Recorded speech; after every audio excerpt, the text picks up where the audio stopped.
Hello and welcome to Movie of the Year, the only podcast on the internet with the science and the screaming to determine what is the single greatest movie of any given year. My name is Ryan, and I will be your host for this journey back into the crazy, dark, twisted world of 1971, a year that happened, and I'm going to bring this up a lot, before Watergate happened. Fucking crazy.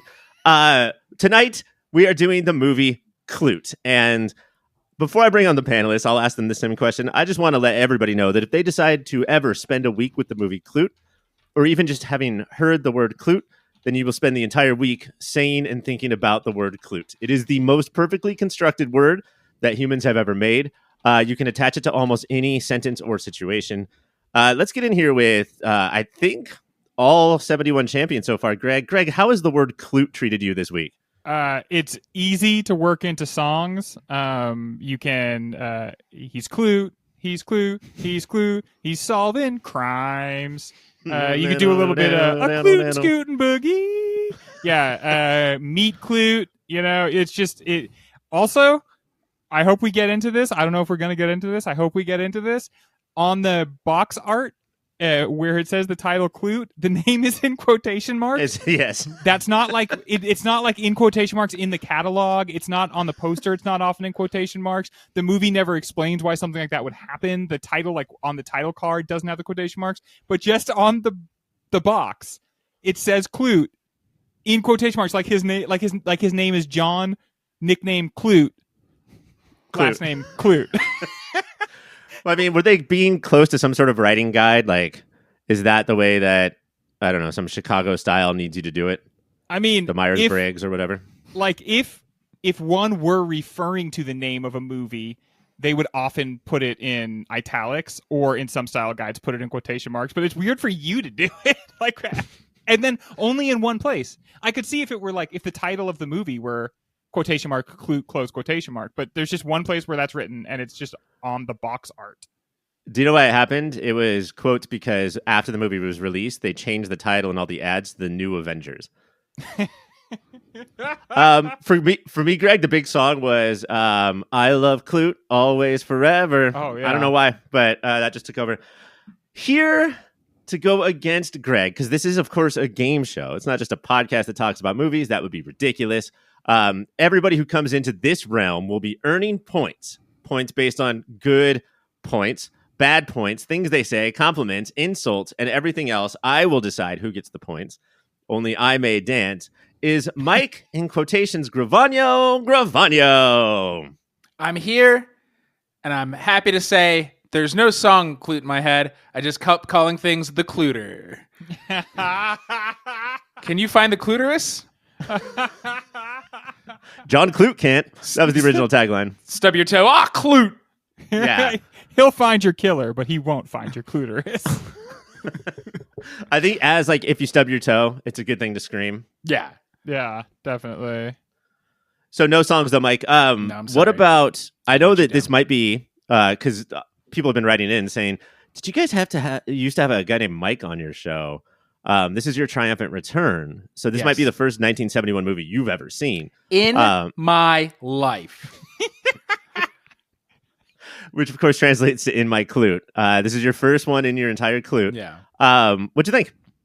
Let me tell you, I Klute and love John Klute Kluter. What a revelation. Maybe you guys know this about 71. Won't listen, refuse to listen on shows I'm not on, refuse to even look up the names of movies that I, quote unquote, am supposed to watch by the end of the season. You won't find this guy doing that. I'm no conformist, Wanda. And so, I think I am, at this point, in love with Donald Sutherland. Mm-hmm. This guy can get it and gives it. And I think I'd only honestly seen Jane, Hanoi, Fonda, Hanoi in quotes, in Grace and Frankie. And so, wow. Back when people could act, it was crazy to see her. We all dressed up in costume when we went to the premiere of 80 for Brady. So let's not forget about that wonderful night of our lives. I didn't realize that was her. I can't wait for you to be surprised about the middle of the Venn diagram, or how much these three movies we've done so far are overlapping.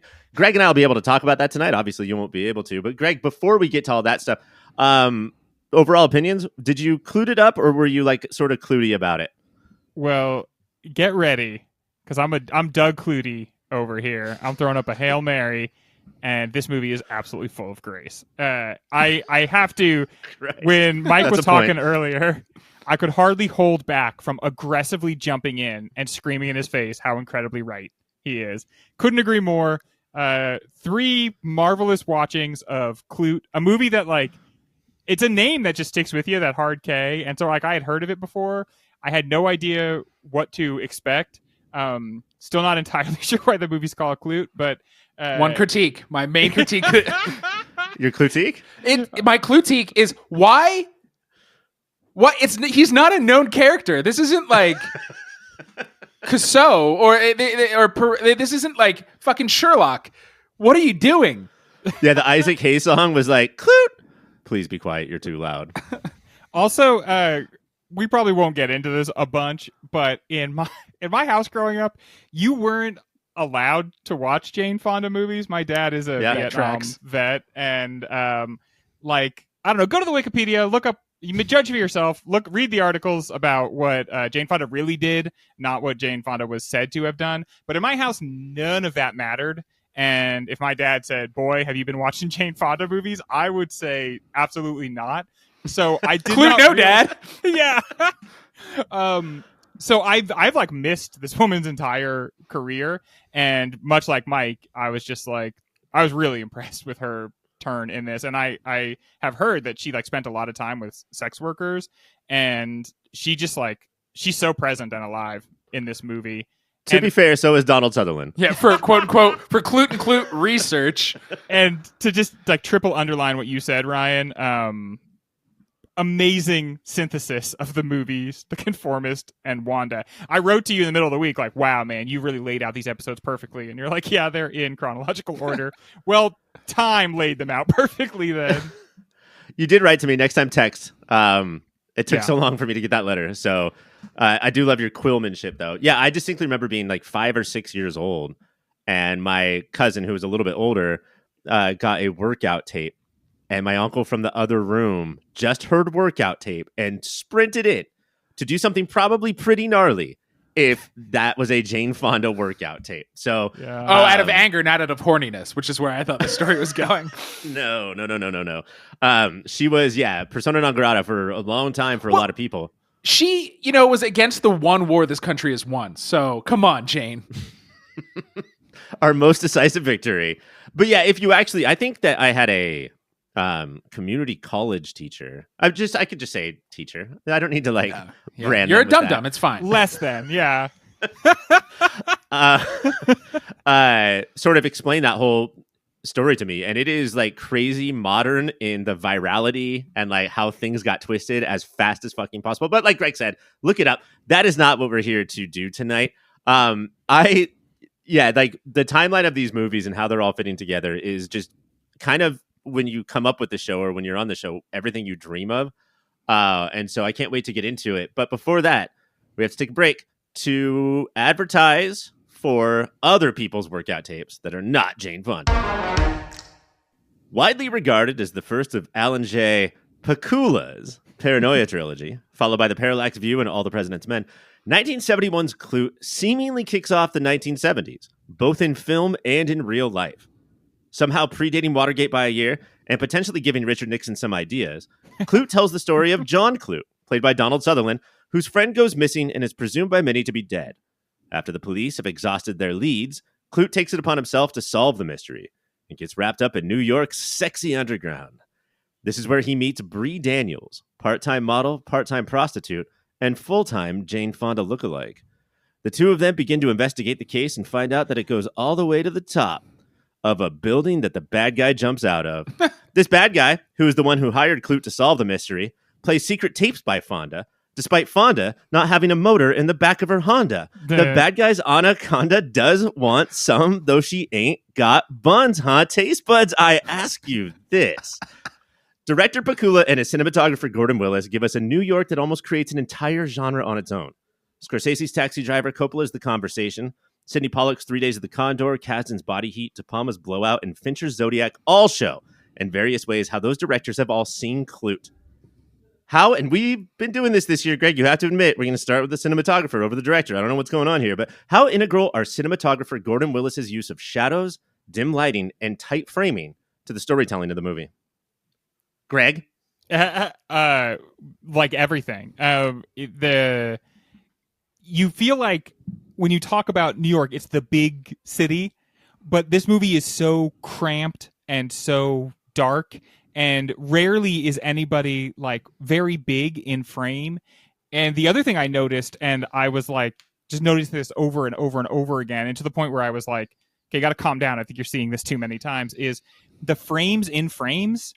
Like in almost every single shot, someone stands in a doorway, or they stand in front of a picture frame, or they stand in front of like apartments will be like several walls will just be huge windows, or like Bree Daniels, Jane Fonda, lives in a glass house. I hope she's not throwing any stones, because literally every wall is made of glass.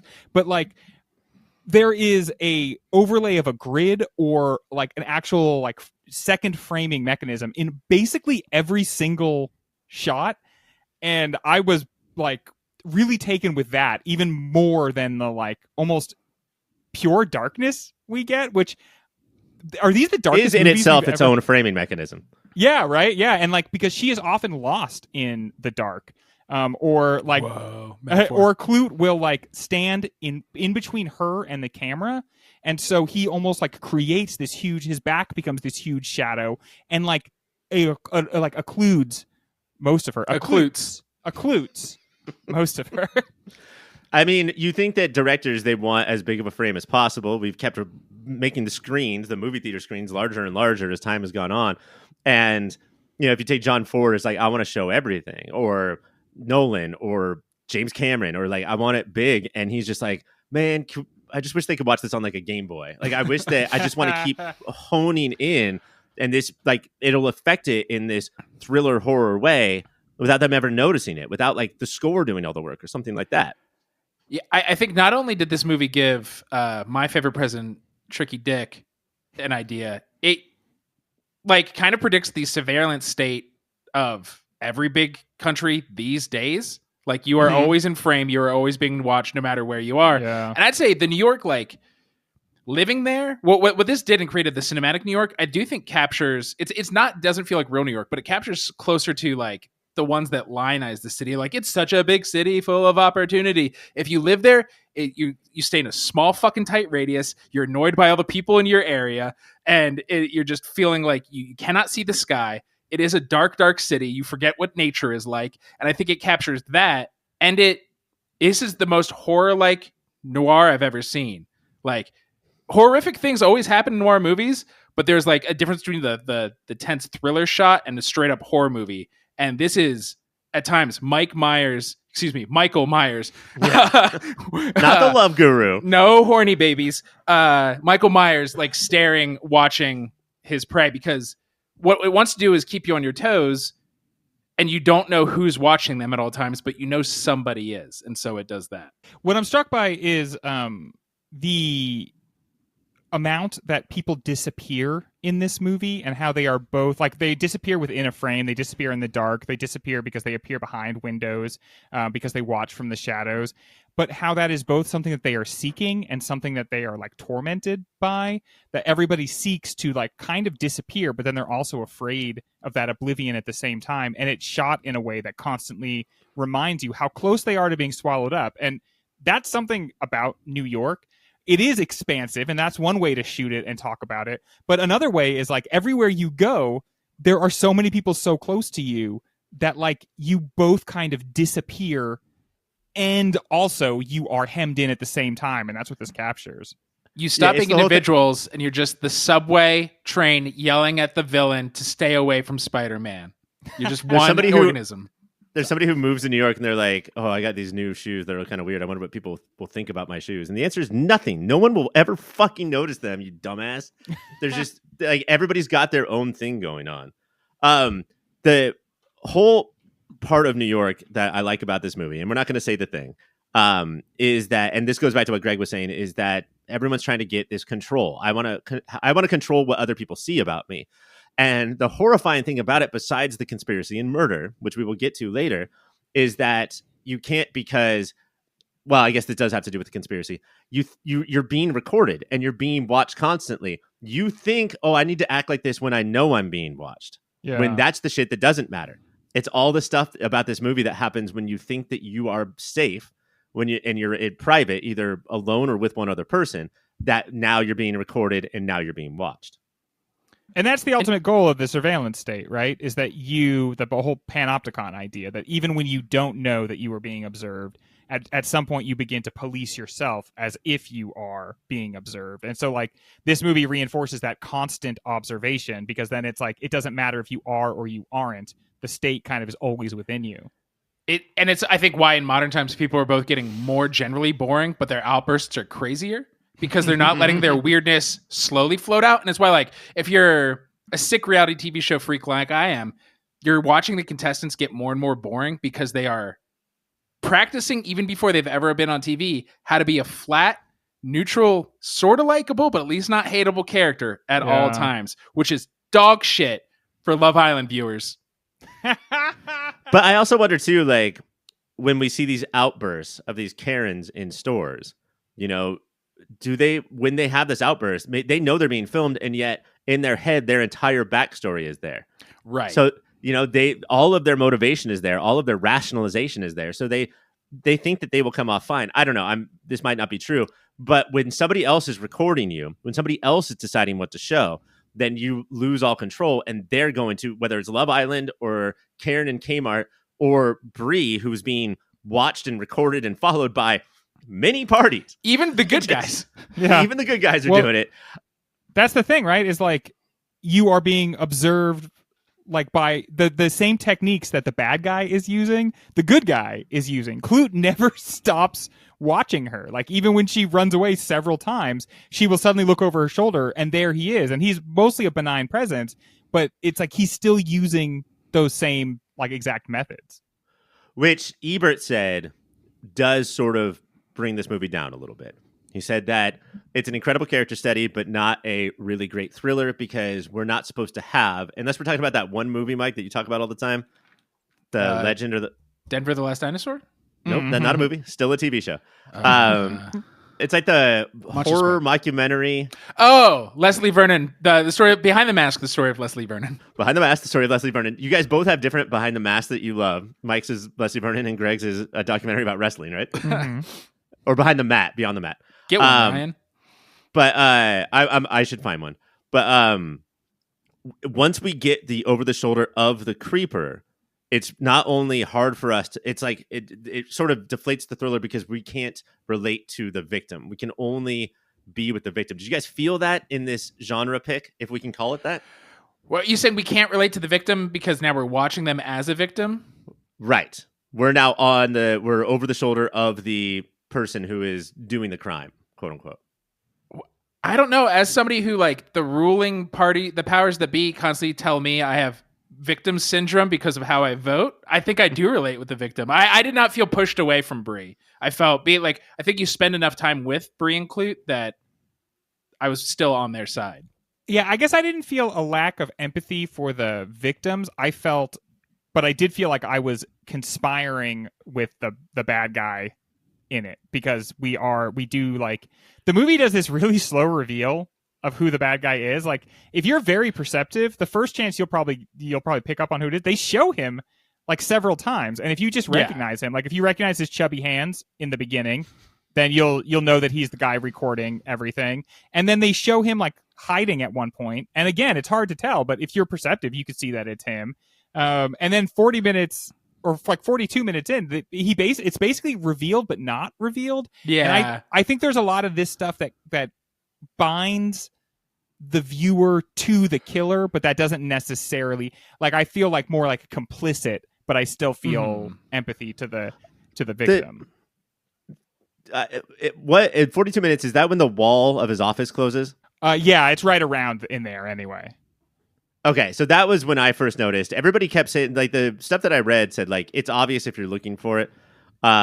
that wall closing to me was the first time I was like, oh, this is clearly villainous as shit. Like this is what's his name from NBC did, Matt Lauer. But I think that is deflate that genre aspect in a really great way of like, hey, this is not about this. Like, Right. Stop trying to make this look like where's our murder board and what red yarn is attaching to other clues. Like we are here to watch Bree Daniels essentially. And it uses dramatic irony in a way a lot of noirs don't, because they're doing the who done it until the last 5 minutes, and this one is saying no, and now it's a little more horrifying every time he has a like congenial meeting with Klute.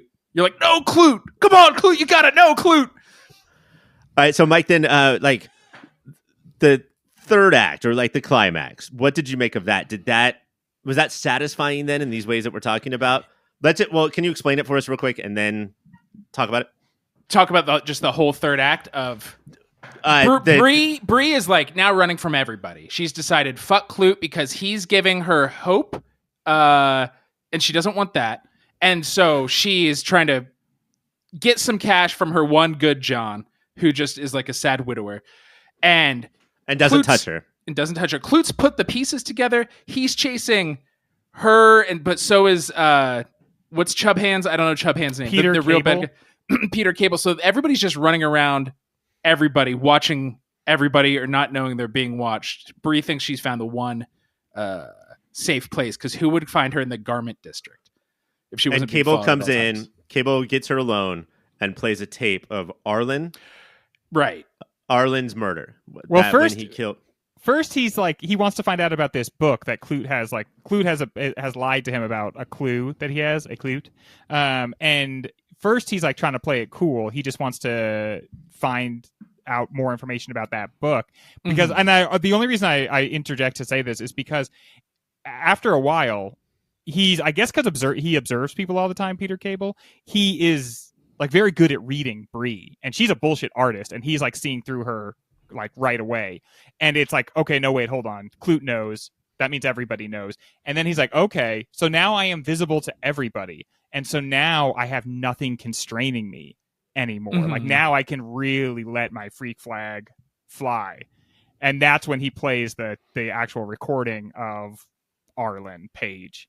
Or I guess it's actually, isn't it actually McKenna? Isn't it? No, it is Arlen Page. I had trouble keeping the three women separate in the recordings, because you hear throughout the entire movie recordings of Bree Daniels. And then he is looking for the book from Jane McKenna, but then finally he plays the last moments of the life of Arlen Page.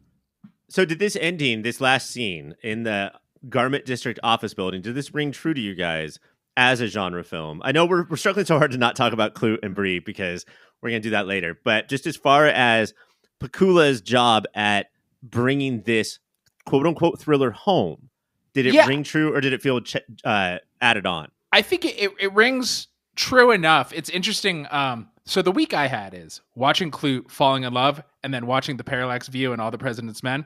And so the combination of Willis and Scott Allen Pakula, what they do is like just sharpen and hone and sharpen and hone. So by the time you get to the end of All the President's Men, it is such an anticlimax that makes like, have the week I had, folks. Watching them together, I like the Paranoia trilogy is fucking dope.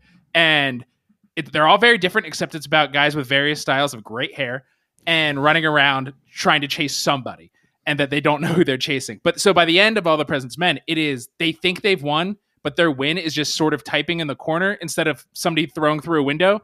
And then you realizing they didn't win shit for 5 more years. Mm-hmm. It is a hollowing feeling in an awesome way.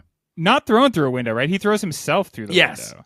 And that's he's like, when he realizes he is going to be caught, he bursts through that window. And it's interesting because the window is a rectangle, and it's like containing him, and then he bursts through it. And at the same time, glass has also been like this barrier mechanism that's been constantly brought up or like used in the movie. And like, but when he realizes he is going to be fully observed and he's going to be caught, he jumps out the window. Like I don't know. It's not like he knows he's going to die and then forces Klute to kill him. He's just like, Klute pops up and he's like, all right, adios. Out the window I go.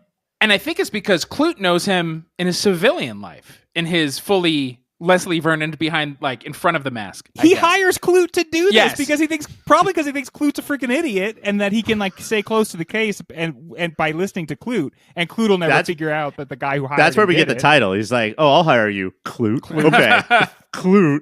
I also think that, I mean, not only was this scene predictive of Watergate, but also like Entertainment Today. Because if you look at Klute as if he's streaming, and then Cable just jumps out the window and kills himself. So, well, I mean, I do think it's weird that how many of the framing things are these like vertical rectangles.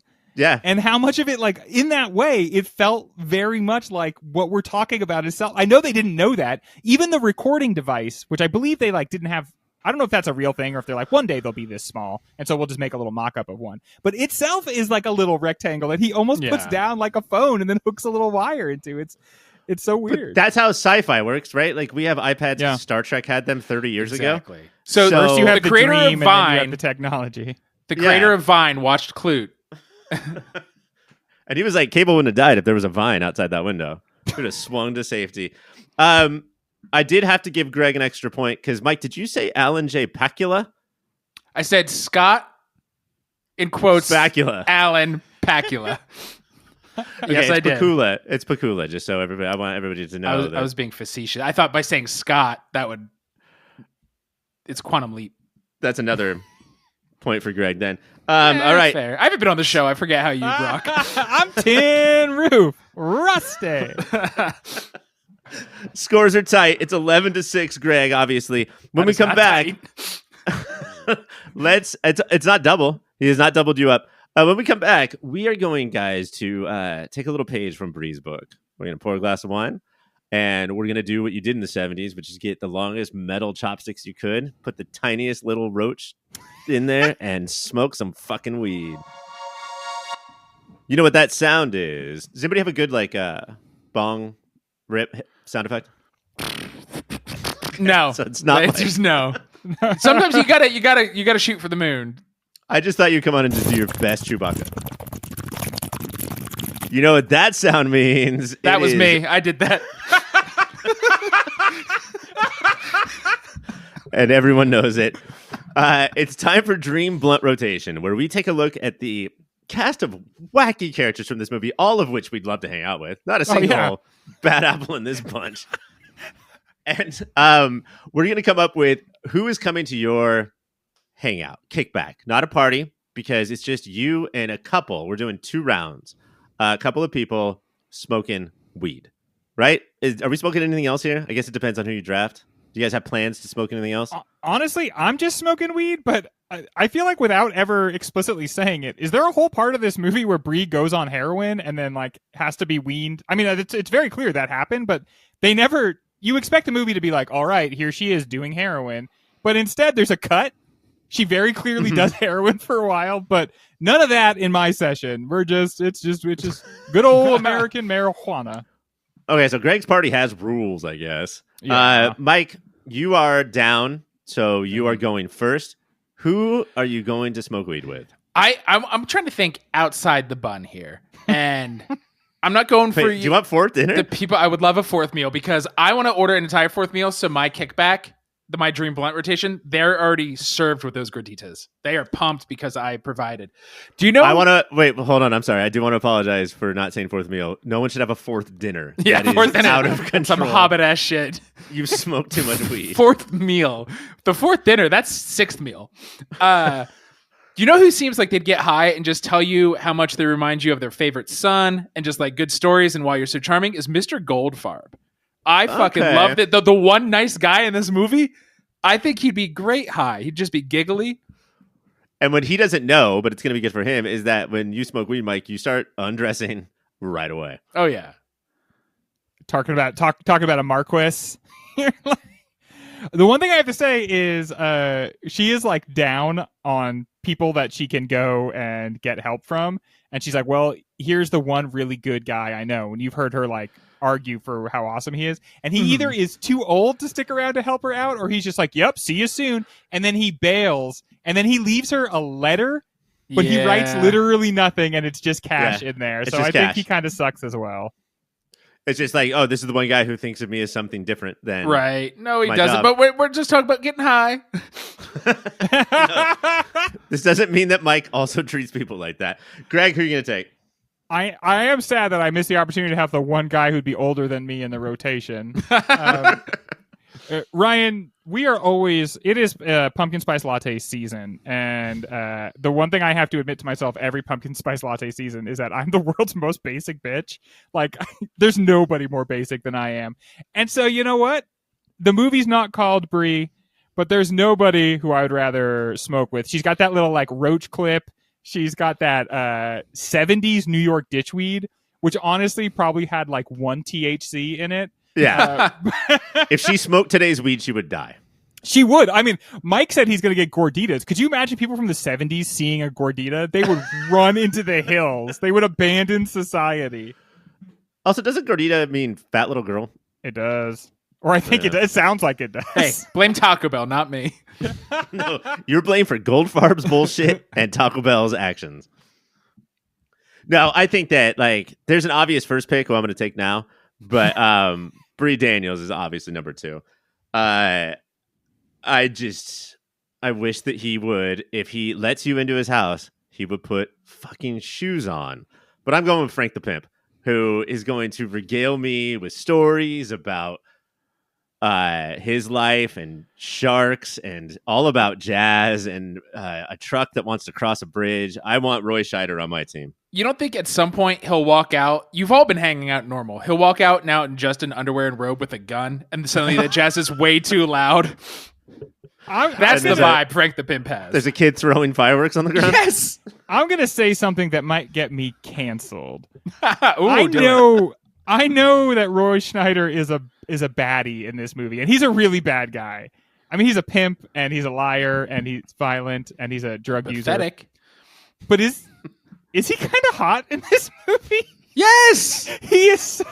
He's such an alpha asshole, and there's some part of me that's like, damn, this is the Jaws guy? He's got so much edge in this fucking movie. I just happened to recently watch, and I didn't have a podcast to do about it. I just watched it. All That Jazz for the first time. My wife and I were talking about how it might be the best movie we've ever watched together. Like, it is absolutely incredible. But I really realized while watching it that I only knew Scheider from Jaws. Yeah, I really did. And then just to have these two back to back was crazy. I do think we talked about De Palma's blowout, that clearly De Palma had seen Klute when he made Blow Up, but when Bree is at the club and like denies Klute to go to Frank, and she sits there and he's like at his throne, that's fucking Scarface. Like De Palma, that is Michelle Pfeiffer coming to Al Pacino and like sitting there on the throne. So Frank the Pimp, put on some shoes, come over to my house, let's smoke some weed. I do have to give that though, because I am a basic bitch, to Greg. Bree Daniels would be fun as hell.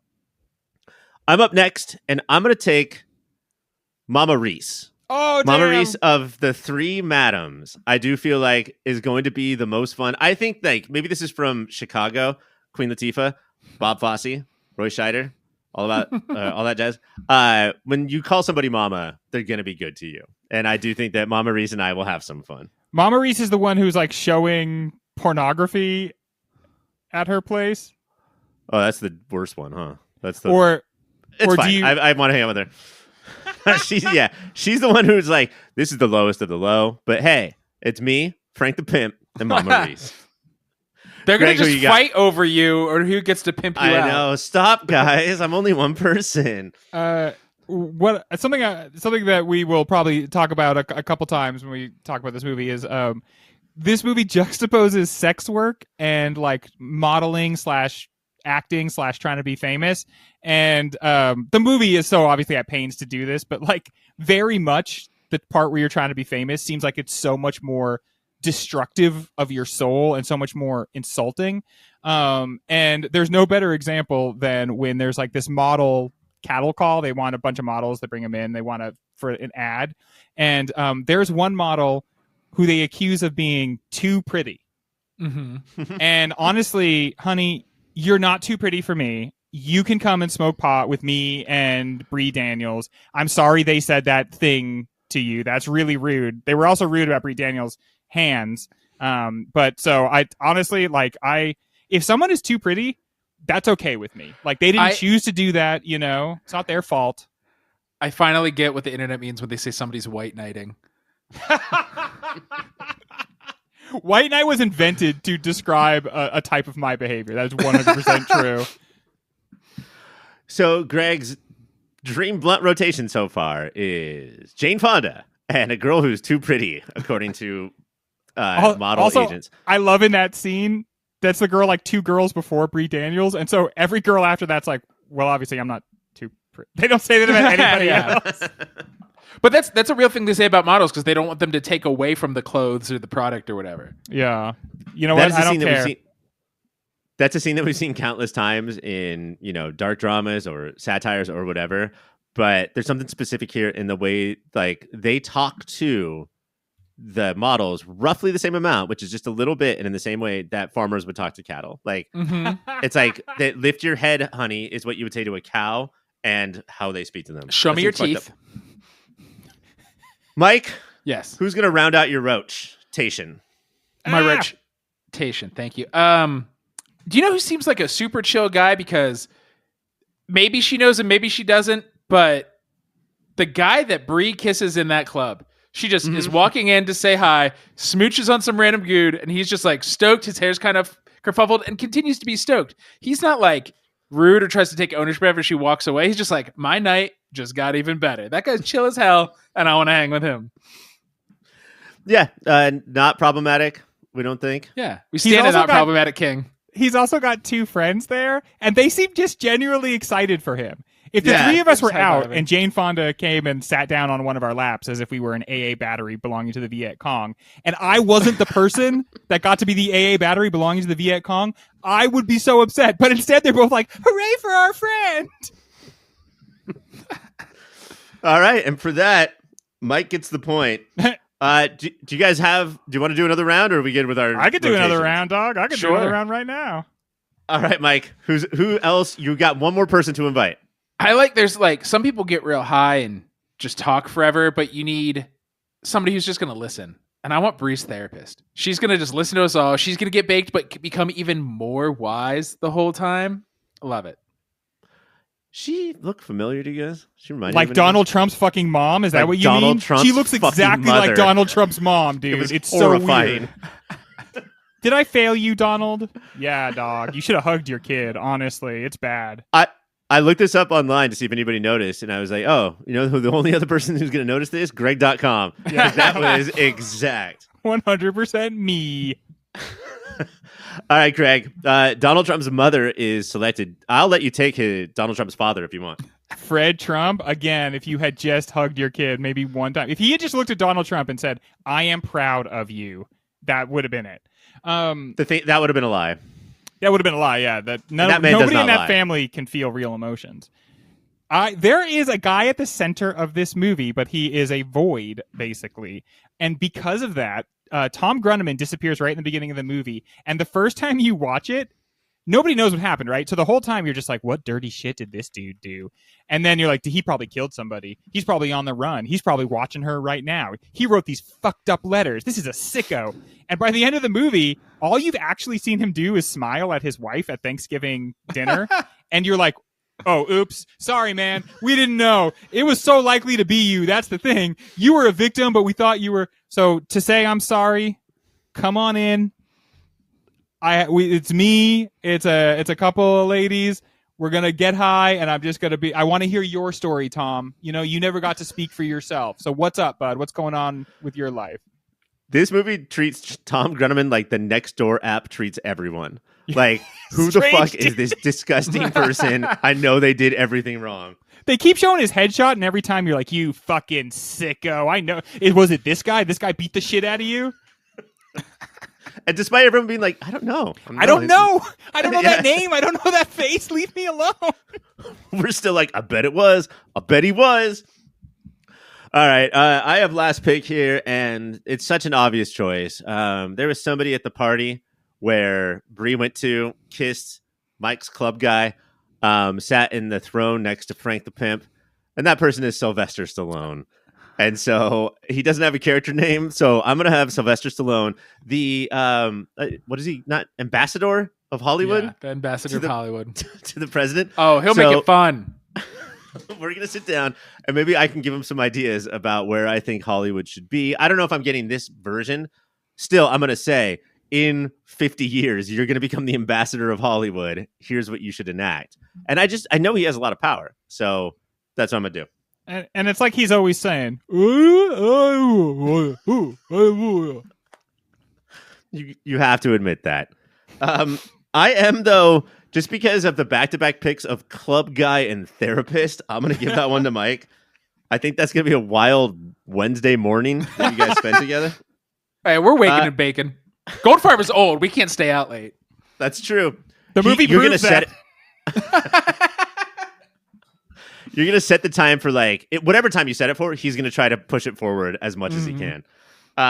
Mike, your dream rotation is Mike, Mr. Goldfarb, Club Guy, and Therapist. Greg, yours is Greg, Bree Daniels, Too Pretty, and Tom, what is it? Gruneman. And I've got me, Frank the Pimp, Mama Reese, and Sly Stallone. I definitely know what part of town I am in. I know where my party lies. So yeah, just to see the fireworks, Mike, you're gonna take this one down. Thank you. And you played a little bit of catch up. Greg is still clearly winning by a lot. But when we come back, let's get back to Klute. With Bree Daniels, do we have a new, or at least new to us, feminist or proto-feminist icon? What do we think are the feminist concerns of Bree, Jay Fonda, and Pakula, Mike? I think we do. The amount of stereotypes that she blows through, and maybe they existed before this movie. Blows through. But I'm a young man and don't know past. But the whole, it could be so easy to be like hooker of heart of gold. That's who Bree Daniels could be. She says it. She says it so beautifully when she talked about Klute, her therapist. She says he's seen me horrible, he's seen me ugly, he's seen me mean. She is all of those things quite often. She is a fully formed 3-dimensional person and is not a manic pixie dream whore for Klute. I'm glad you used that term 3-dimensional because hooker with a heart of gold is a cliche, and it's a cliche for a reason. It worked in the 30s in Westerns for sure, but that's still just a second dimension, or it's still just shifting. This is something totally different. You thought she would suck, huh? But actually, she's a person with feelings. Don't you feel bad now? Right. But those feelings are always very pure, actually, and only good. But with every line, with every shot of Bree, when she's not involved in the conversation, we're just seeing her reactions. It complicates her more and more and more. Mm-hmm. In a very 70s way, she seems very obsessed with psychotherapy, where she sees a psychologist herself, but then also her twin impulses seem to be towards sex and towards kind of self-destruction. She says that sex work gives her control, but we also see how she's kind of fibbing when she says that she just does it because she gets control over these men. It's clearly something that she's kind of in the thrall of. She has this control over men, but she doesn't have her control over her impulse to keep seeking that out. And she is literally seeking the oblivion of both sexuality and death. And that seems like the most intensely Freudian thing you could be doing. Because there's this deep, deep fear of ending up watching America's Got Talent on the couch with her fat husband, right? Yes. There's that's such a big fear with her. And, we just got done doing 99 again. And there's that quadrology of The Matrix and Fight Club and Office Space and American Beauty of what can happen to middle-aged men. And this is sort of from the other side, which is sort of why I brought up the proto-feminist thing of I don't want this shit. I don't want to be a feminist leader, but I don't want any of this shit anyway. And how this movie sort of shows that if you don't go that path, it's the exact opposite path, or just one that's no, you will never confuse me with that. I'm so concerned of anyone confusing me with that or wanting that. And it's her starting to fall towards it. There's like that beautiful montage of her and Klute getting to know each other. I know, at the fruit market, and she holds the back of his jacket as he walks ahead of her. Guys, yes, all of that. And that's when it's like, after that is when she's just like, oh, I'm going to burn Klute to the ground. Fuck that. I got to go party with Frank. Like, she cannot deal with, because she had that like moment of happiness, saw like the, golden handcuffs of it. Like, oh, I'll be happy for a while, but then you blink and it's 10 years later. I have 8 kids, the fucking soccer mom van, a haircut I do not like now. And so she blows it up. I honestly don't even feel like she's actually tangibly, consciously afraid of that. I think she wants to not be afraid of that, but she just is. And like, she starts acting against that before she even like has that conscious thought. When she's talking to the psychologist and she's like, I feel comfortable. He sees me.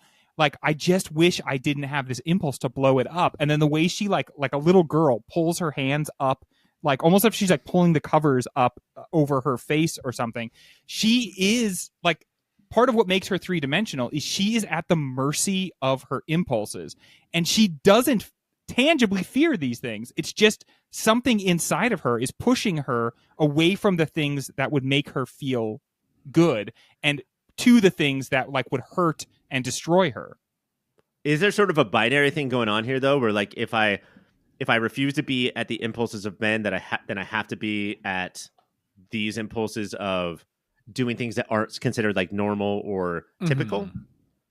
I think that she is consciously trying to rationalize things that are happening deep inside her psyche, and that she is basically trying to come up with some story that explains why she is being pulled in these different directions by different parts of herself. And I think Fonda puts so much of that in her, like, right? She never says it, but she spent a lot of time with sex workers. Yeah. And she said in an interview, like, she was surprised. Like, now I guess we all kind of know, and hashtag not all sex workers, but she was like, I was surprised to learn that most of them had been sexually abused as children. So I decided to put that in there. And I think is, of course, safety, quote unquote, safety and home in the norm is not going to feel real if you've been ruined that young. Like if you've been betrayed that young. Yeah. And I mean, we do have to get to her and Klute's sex life as well, because it's shot differently than the parts where she's a call girl are. And it's a little bit more, I don't know, typical, or I don't want to say romantic. Let's just say typical. But then her reactions after the sex, are also kind of shocking. Also, her interactions with Klute, he wants to monitor her, but not to control her. He wants to see her all the time, but not to judge her for what she does. But to watch her, what she realizes over time is that even though he doesn't want to control her, he wants to know where she is all the time. Even though he doesn't want to keep her from stealing, he's going to say, I saw that you stole. And as much as she, like, in one moment, she feels comforted by the fact that he observes her stealing, but doesn't judge her for it, but he still sees. And that's the thing. When you are in a relationship with somebody for a long time, they do see everything. And even if they don't have opinions, they at least bear witness to you at your absolute most, like, bedraggled.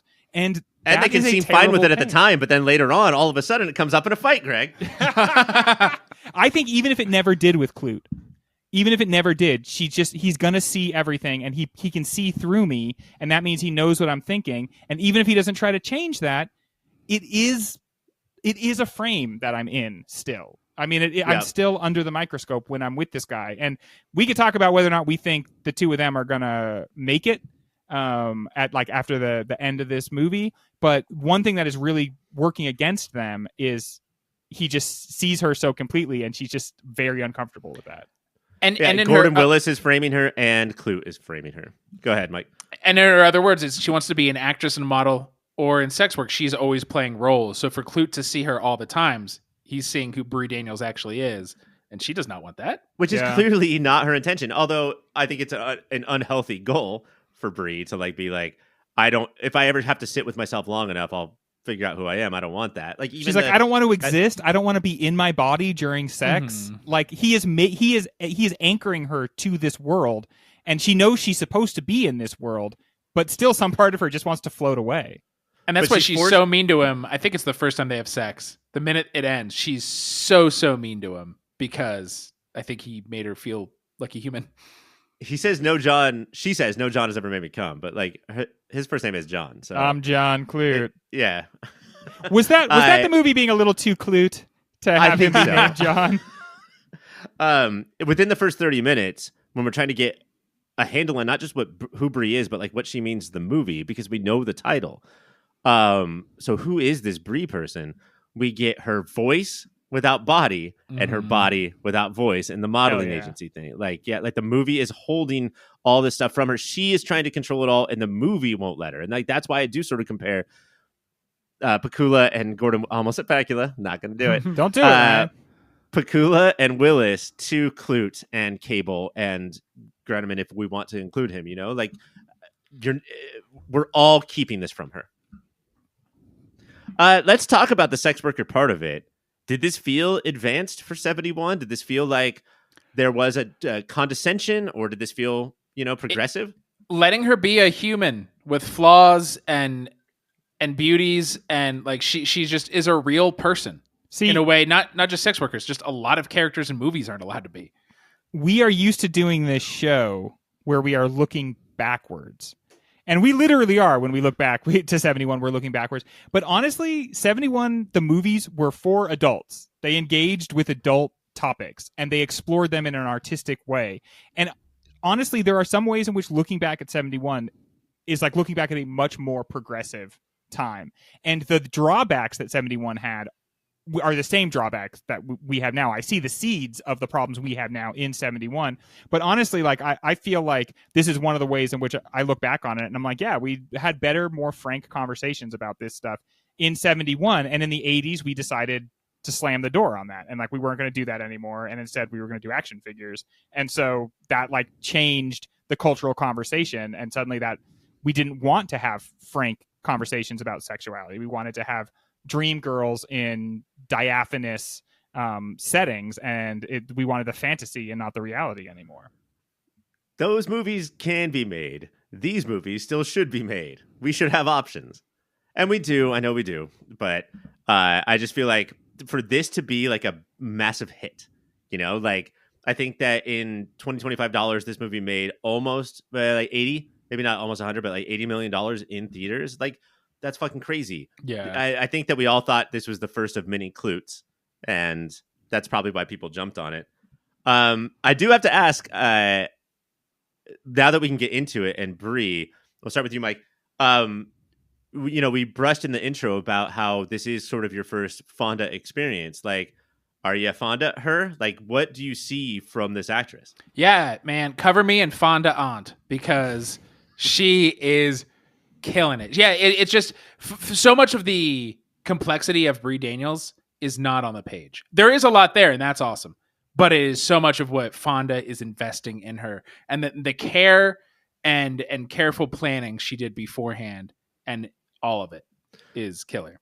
There's been such a backlash over the last 5 years about method acting and how, like, why don't you just act? And what I read about her on the set is that she was, it takes hours to light a scene. She was trying to raise money for different, foundations and charities. And then they'd say, all right, Jane to the set. She'd say, give me a minute.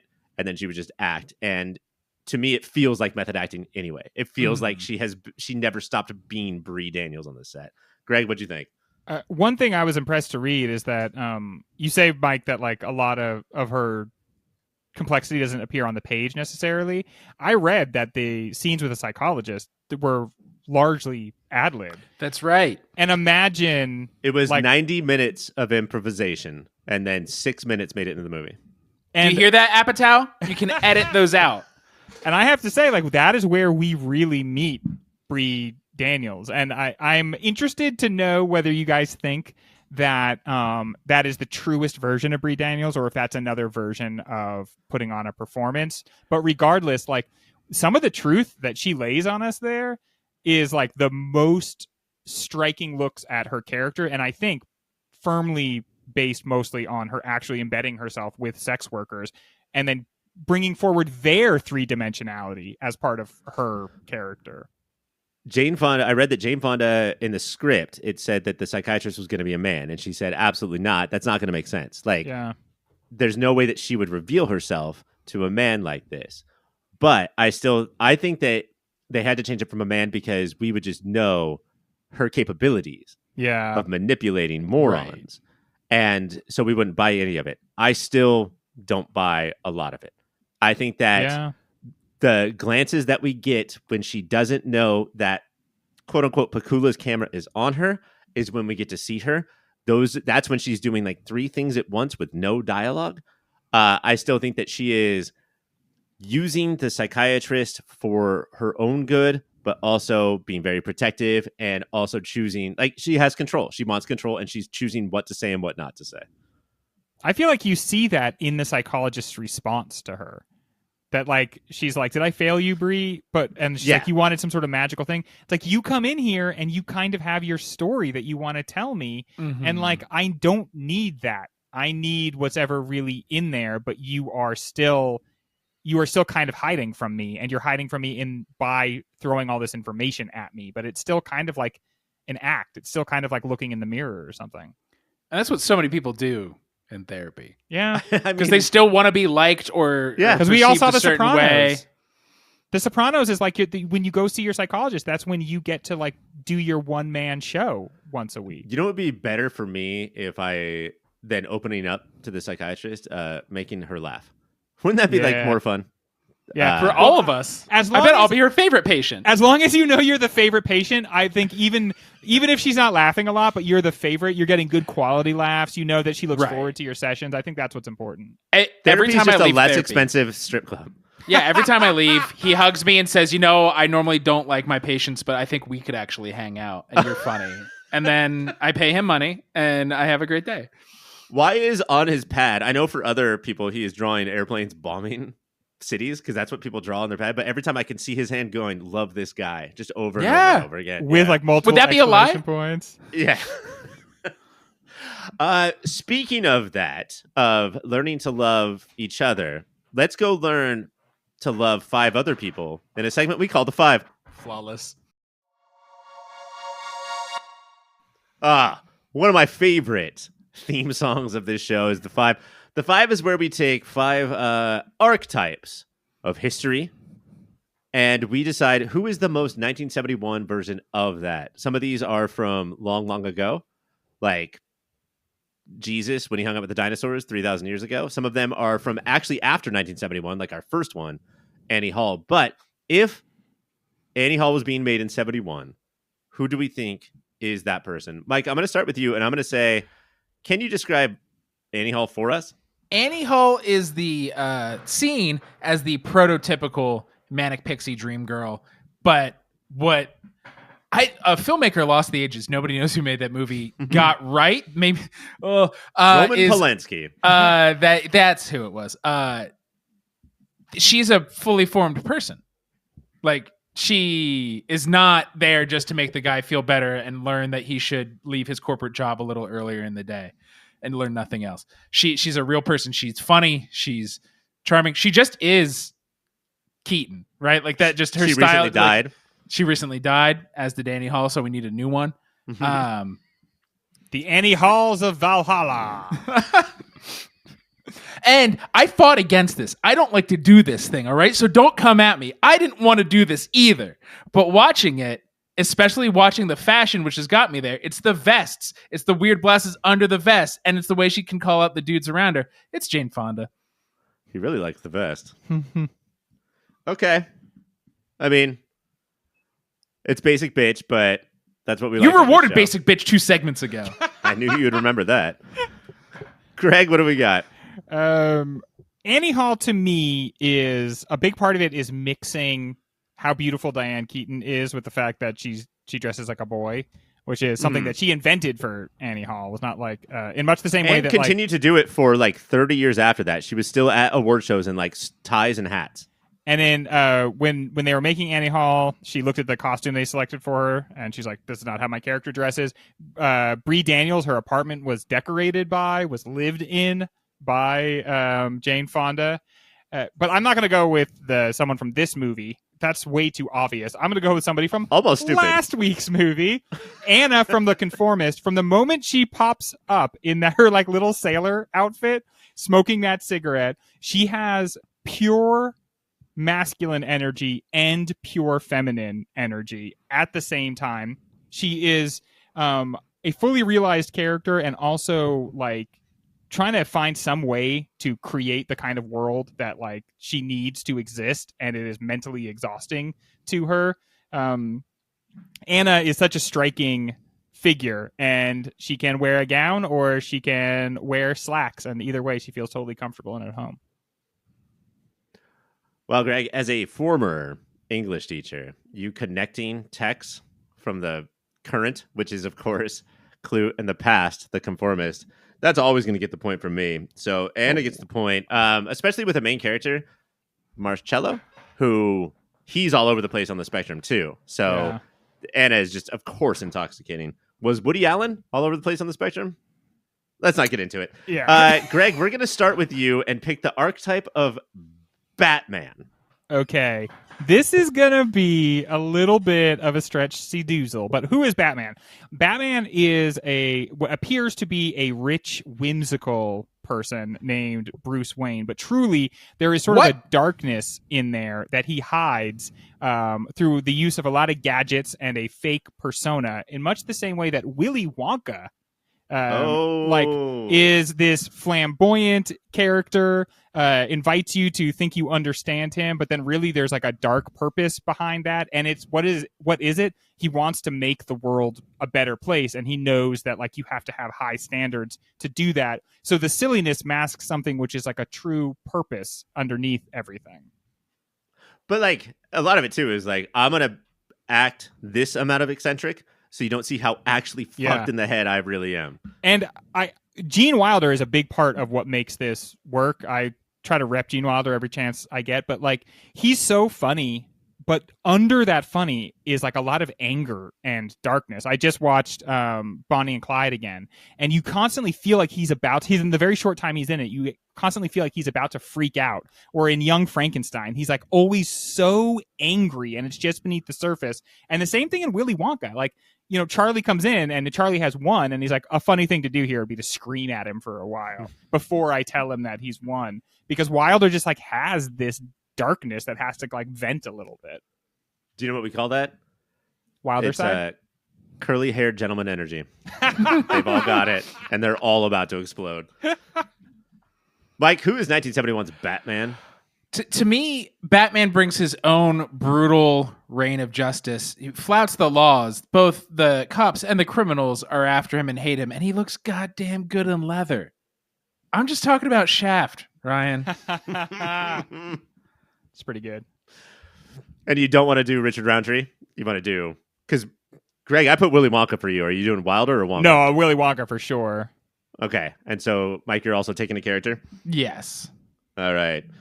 Batman is Shaft. Batman is Willy Wonka. That one's got to go to Mike. Batman! And also, it helps that Batman's name is John Batman in the same way that Shaft's name is John Shaft, or Klute's name is John Klute.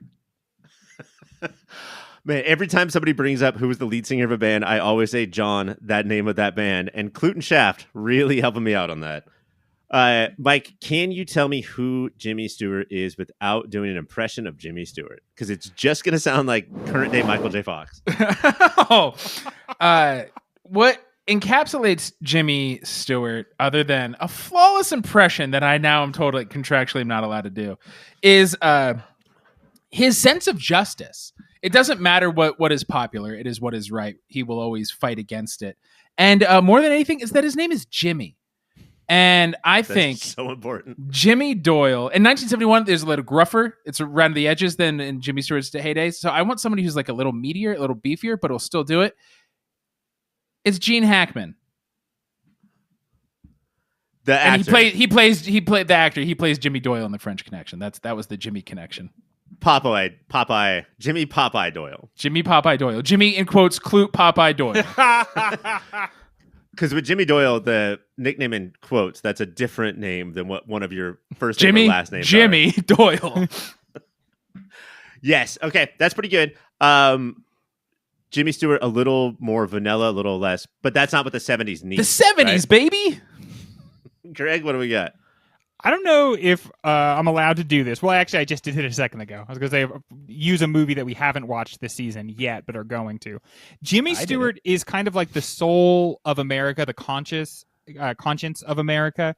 And yet at the same time, I was struck when we watched It's a Wonderful Life that he's not perfect by like any means at all. And that why do we have all these damn kids? Yeah, exactly. Yeah. And Mary. Also, he had like a sexual energy that I wasn't prepared for. So I'm going to go with Sam the Lion from The Last Picture Show. Sam the Lion in The Last Picture Show is kind of like the last good man. And throughout the movie, The Last Picture Show, you're like investigating this guy who is like a moral paragon. And what you find is that like he actually isn't perfect, but that in a way almost makes him even more laudable because we're not talking about Jesus. You know, we're not talking about a divinity. We're talking about an actual man. And you realize he's committed the same crimes or has the same sins that other people have, but he has this innate sense of goodness in him. And it's like, feels like something that is passing from the world or has passed from the world. And yeah, so I think Sam the Lion is my Jimmy Stewart. Yeah, I think of the trope as Jimmy Stewart, which he was a real human, but we're turning him into an archetype as Atticus Finch of just like, not perfect, but like, goddamn, your moral compass, buddy, is set straight. And Gene Hackman, the only reason that we're going to praise Gene Hackman this season is because we also have Dirty Harry in the same season. So compared to that, we're going to be like, oh, he's a pretty good cop, I guess. That's going to Greg for Sam the Lion. Greg, you are up first with Wondered Woman. Okay. Wonder Woman is a woman. And just so we're clear on the rules, Greg can say Jane Fonda, but Mike cannot. You can only yeah. use one person per round. That'd Wonder be a Woman bitch move. Comes from a different world. She is immensely powerful, but she's also like out of place. And she comes from an island in the Mediterranean. Much like vampire Countess Nadine Carity from Vampiros Lesbos. Now, you guys know that there's two things in this world that I really love, and it's movies and doing things for this podcast. And so I took a little bit of time this week to watch Vampiros Lesbos, and Countess Nadine Carity is like such a powerful figure. You cannot stop watching her. I don't know if I recommend the movie that she is in, but she comes from a small island in the Mediterranean, Ryan. She's at a place and she's got immense powers. Boom. Everyone's always like, Ryan, you hang out with Mike and Greg. Aren't they the same person? It's like, well, Mike's the kind of guy who'll be like, oh, I'll watch all of the quote unquote paranoia trilogy instead of watching Klute one more time. Greg's like, I will watch Klute 3 times and then I'll scream from my chair, honey, see if the library has any of those vampire lesbian movies that I love so much. And Canopy did. Oh, no, wait, this was Hoopla. This was Hoopla, also available through your library. For sure. Yeah. All right, Mike, that's hard to beat. What do you got? I came so legitimate close to doing that. When I think of Wonder Woman, it's a woman who all the world is waiting for her and the power she possesses in her satin tights. She's fighting for our rights. She stops a bullet cold. She makes the axis fold. She's tall and she's brunette, and she feels otherworldly, and no guy is good enough to get with her. It's Cher. Oh, Cher! Oh, boy. Every episode must have one reference to Cher and how she is a goddess of the 1970s. Goddess? And what is one of her harms? It being sunny. So that hurts her. Oh, man. This is a toughie. I'm going to give it to Mike. The requisite Cher. Although, you know what? Greg watched a movie. So I watched the I'm whole give you movie, guys both Ryan. a point for that one. Yeah, I watched all of Sonny and Cher. All of it. Fact check me. Just okay, not all of it. All of it from 1971. When we did that first episode where we picked these movies, there was like 18 movies that were lesbian vampires. Yes. And I was like, I got to watch at least one of these. I think after 71, we do a season that is just those movies. Our final one, Mike, is, and this is like probably an archetype that you could give other names to. How many Yodas do we have in the history of fiction? Yoda and a baby Yoda. Yeah, those are the two, right? Yoda, Grogu. Yeah. Oh, and Who is Yaddle. the Lady Yoda. Don't forget Yaddle, who talks completely fucking normal, which makes more questions about Yoda be raised. And you know what? Fuck this podcast for giving so much play to Greta the Lady Gremlin, but almost nothing to Yaddle the Lady Yoda. Greta, who, if people on video could see, I'm pointing at right now behind me, can get it. Sorry, she Yaddle. looks so hot. Yaddle cannot get it. Did you guys see all the news about how fucking stoked? Because Heidi Klum, the Queen of Halloween, showed off pieces of her costume, and everybody thought she was going to be Greta, the Lady Gremlin. The Lady Gremlin, stupid yeah. Medusa. No, I did not see that. Yeah, but now I'm also mad. Mike, who is 1971's Yoda? So Yoda is a mentor who's also like creepy at times, hard to understand at times. We're talking the real Purposely movies. so, by the way. Purposely so. We're talking the real movies, not when he's just like blue and doing fucking spin kicks in the air, Matrix style. We're talking about the real Yoda when he's on Dagobah and Luke does not know if he should learn from him or if he's going to get eaten by him. And I think somebody touched inappropriately. Somebody who encapsulates that in 1971 and earlier in this episode talked about always kind of encapsulates that. It's Willy fucking Wonka. That guy, he quote unquote wants to mentor Charlie, but he also wants to scare the shit out of him at every turn. But then turns Charlie into some sort of candy Jedi by the end of the movie. Yes, he does. And they fly. And then, admittedly, they fly. Greg, what do we got? Yoda is a powerful magic user and mentor, like Mike said, and he is perpetually fighting stormtroopers.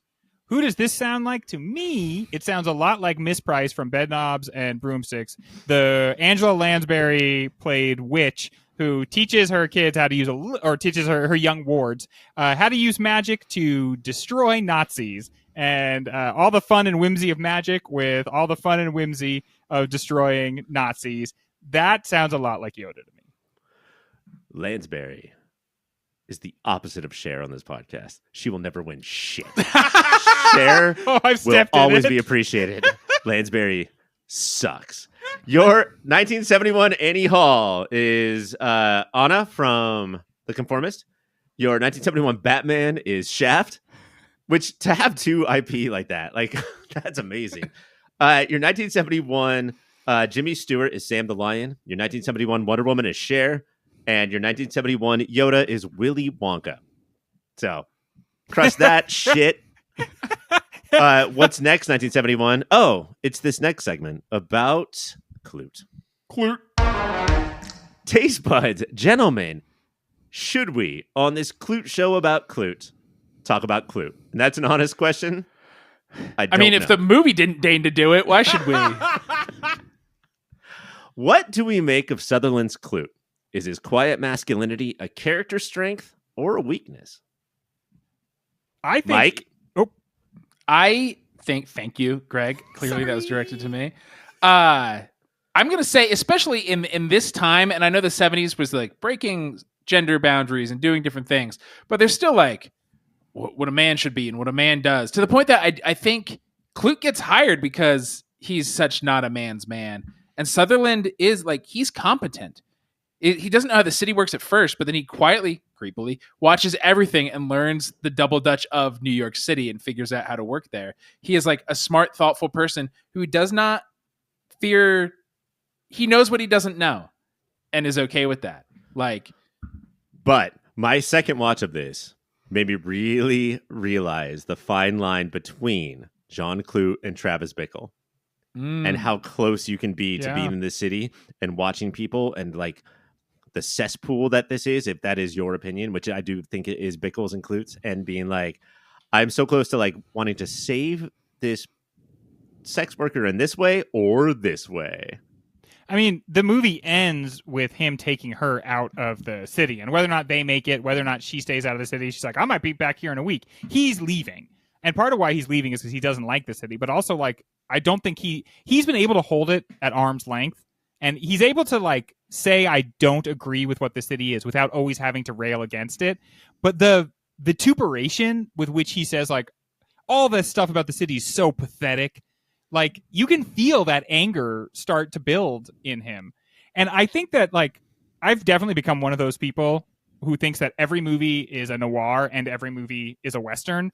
This is definitely a noir, but it's also definitely a Western. He is a cowboy, right? He comes from a rural area and he comes in to like save the day, and he mostly impassively observes what's going on, and he doesn't give in to emotion except for like very rare times. One of my favorite things they do is they invert it. He's always in a dark suit, and his rival is always in a white suit. Frankie Loren, the they got his tan. And so like he like instead of black hat white hat, it's black suit white suit, and it's kind of inverted there. But yeah, I think that he is this like cowboy type character who finds a way to keep himself out of it and keep his emotions in check. But the difference is Travis Bickle, like, he marinates in the city. I think Klute, a couple more months, a year or something, he's going to lose himself. He's going to lose his head in the city. Oh, I think that like Bickle is much closer to Frank Castle than Klute in that I need to be in this to keep my anger going. Yeah. Because I love my anger and I want to do the bad stuff I do.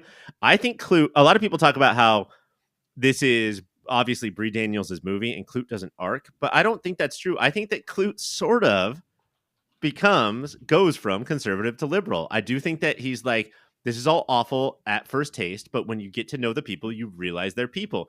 And that's just not something that typically happens with people like Klute, who I assumed was from the South. There's like Tuscadero or he's from a city. It's fucking Pennsylvania, Mike. He's from Pennsylvania. Again? Which I often say, it's weird how completely north it was in the Civil War. There's a weird Southern vibe in Pennsylvania. There's a weird the South will rise again vibe. This is another way in which 71 predicts our current time, which is that this movie is aware of something that happened in this country, which is that every rural community became a part of the South. So that we no longer have North and South. We only have the cities and the rural like outlands. And no matter where you go, you will run into rednecks who listen to country music and speak with like a rural patois. It doesn't matter what state you're in. David Cross had that bit. If you look at counties and if they're red or blue, it looks like predator vision in that there's a lot of heat in the cities and then it gets, less so as you go out. But I agree, Ryan, that he comes in with a real black and white view of the world, and you see the way he begins to navigate and get through this case. You see him not compromise in the bad way. You see him compromise in like, okay, I am going to have to not have this black and white ideology to solve this case. And it's when he realizes like, okay, you can fall in love with the sex worker. You don't have to only judge her. And in fact, stalk her. He like has this real ability to not judge her at all. It seems like he finds the city pathetic, but he doesn't really like judge her at all. But he's also able how the city treats her. Yeah, he's also able to like learn how to lie and manipulate. Ultimately, the way he solves the case is a huge lie. He realizes Peter Cable's the guy, and so he lies to him and he sets him up. It seems like that is like him making peace with the rhythms of the city a little bit. Yeah, the clue of the beginning of the movie at Thanksgiving dinner could never do that. And I don't know if I agree that he would become Travis Bickle the longer if he stayed in the city, because that argues that literally anybody would Bickle it up if they stayed in New York City. I'm not arguing that either. I'm just saying that like two timelines, two paths. I don't think that he would eventually become it. I kind of am arguing that though, because we see him do all the things the bad guys do in this. He just doesn't take them as far. We see him get upset by the city. We see him want to flee from it. We see him like kind of hate it in a way. And so I think if he couldn't leave it, if he couldn't go back to Pennsylvania, he would eventually become one of these like bad actors. But he also enjoys it in that the scene that like is the scene for me is the fruit market, the nighttime farmers market. Like I think that's him realizing in the good ways that the city is not everything he expected. Do nighttime farmers wear tuxedos? That's the Philip K. Dick title of this. But they're denim. So do we think that like this country mouse, did you guys Sutherland's performance of this country mouse, did that come through? What is he doing here as one of like, as we're realizing the longer that we do this show, one of our best actors? Is that country mouse like thing coming through? it's other people treat him like that. Yeah. Even in the first scene when Cable's like, well, we're going to hire our friend John Klute. And the cops are like, have you ever worked in the city? He's like, no. Have you ever worked a murder? No. They treat him like oh, shucks, yuck. But he never does. And I think he's savvy enough to let people think he is fully that. And he's kind of like just an eye. You know, like there's so much of him just very passively watching things. And I think that invites us to think that he's like, I mean, he's kind of like incorporeal in the same way that Bree Daniels, like his face doesn't move and it's almost like he doesn't have it, right? He doesn't like impose himself on the scene. And so it's kind of like he's not there. But that also gives him the power to see everything that's happening. Do you know what I thought about a lot on the second watch? And I don't mean this to be Fight Club theory. I don't mean this to be Tyler Durden or anything, but it's a little Harvey with Bree Daniels as clearly the main character. And then she is making decisions based on how she wants her imaginary character, Klute, who is not offering almost anything except for the judgment that is in Bree's mind that she's already creating. You know, Bree's like, oh, should I not do this? Well, now I want to do this. Doesn't wait for a Klute answer. Or should I not do this? Okay, I won't do this. It's still just Bree, you know? And Klute is just standing there going like, I don't know, I'm going to sit in this chair and eat eggs once in a while. Like, that's sort of all I'm going to do. In the club, he just looks a little sad for her. Not judging her, not ad. He's just sad that she's going back to a presumably aggressive, violent pimp. And so she rubs it in his face by rubbing her face in his chest. And what's crazy about Bree is that her character arc is not linear. It keeps going forward and back and forward and back. And so that's frustrating for us and Klute, you know? And so we're trying to be like, well, I don't think like Klute, so I'm okay with it. But it is confusing. I think that there are a lot of scenes where with Bree and her cat, and I don't want to be too Klute about this, but I do feel like there's a way in which she has kind of the personality of a cat. And so it's like she wants love, but she can't fully accept it. And so she like keeps, every time she moves closer to love, she's also getting closer to the thing that scares her. And so she keeps like running away from it and attacking and trying to like break free in some way. And I part of the problem with me and Bree, my problem with Bree is that you're too old for this. Like, this is 20s when you're in your 20s, you know, and she's like not over that yet. Like, I hate my life, but then every time Mike or Greg tells me about their life, I'm like, you know what? Maybe I do love my life. Like, they're all awful. Everybody's life is awful. So eventually you're going to have to commit to like going out to live on a farm with Klute. And I'd love that right now, guys. Take me to that Klute Some farm life. Greg, you brought up the apartment, and I do want to say real quick, the way that apartment is shot is something that I can't like think of another time I've seen that, where like it can look as luxurious as a New York apartment ever has, or as dirty in the worst part of town, or trashed or clean. Like the way that apartment is shot, they did all of it. Dude, there is a moment, okay, when she first goes back to her apartment. File this under I fucking love movies. When she goes back to her apartment for the first time ever, it pans over to her apartment and there's a big sign above it that just says in blue letters, home. And then the camera pans up a little bit more and it says funeral home. I got so excited when I saw that. And then later at the end of the movie, she is like walking and there is a funeral going on like downstairs because she lives above a funeral home.